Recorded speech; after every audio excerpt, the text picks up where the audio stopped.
Yaphithizela epolistetjhi eSkinot. Inkulungwana zabantu zithembele esizweni lamapholisa linikelwa lapha. Nanyana kunjalo isizo elifanele kwalitholakala ngefanelo njengombana nenombolo yomtato yakhona ehlolisweko ayisebenzi. Amulungu omphakathi athi kuyahlagisa ukuthindana namapholisa wala njengombana batjho sekusebenza inombolo ye-cellphone kodwa abantu abazilitho ngayo. When we phone them in terms of load shedding, sometimes we are phone on a cell phone. There is no landline that we had to access them. Then some of the things we are struggling because when there is a load shedding, the network is already gone, so we can't access them. Kanti watsho nakucima igezi ithungelwano lemoyeni lama-cellphone alisebenzi kokugqina kufuneka bona abantu nangabe banicala bafuna ukulibika emapholiseni baziyele mathuphu yokubika namkhana abanobujamo oburhabekileko.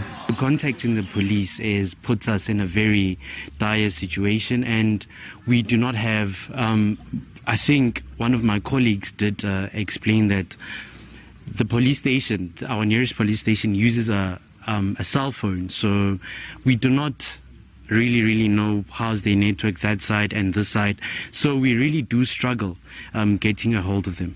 Re ba le mathata mana re santse re ba access because of o ka founa o ba gopela mara ba tlotla ka mara ga nako sebaka se stelele so a re tsebe hore e ka ba kgwego ya taba e ri gore ba tle ka mara ga sebaka ke eng ke yona mathata ile gore obviously re kopana le ona eSekhukhune. Njengobana amapholisa angabonakala endaweni le amapholisa wesifunda khanga khona ukunikela amabanga azwakalako ukuthi kuba yini ipolistetjhi eSkinot isebenzisa i-cellphone namkha banikela isikhathi sokuthi iza kulungiswa nini indaba le. Provincial Police Management is aware of the challenges faced by community members under Sekhukhune policing area in regard to the functionality of the station's landline, especially during power outages. The station has been provided with cell phone number 079-889-9367 that community members may use as an alternative. The station commander can also be reached on 082-565-9124. Plans are already in the pipeline to build another police station in the area to alleviate some of the challenges.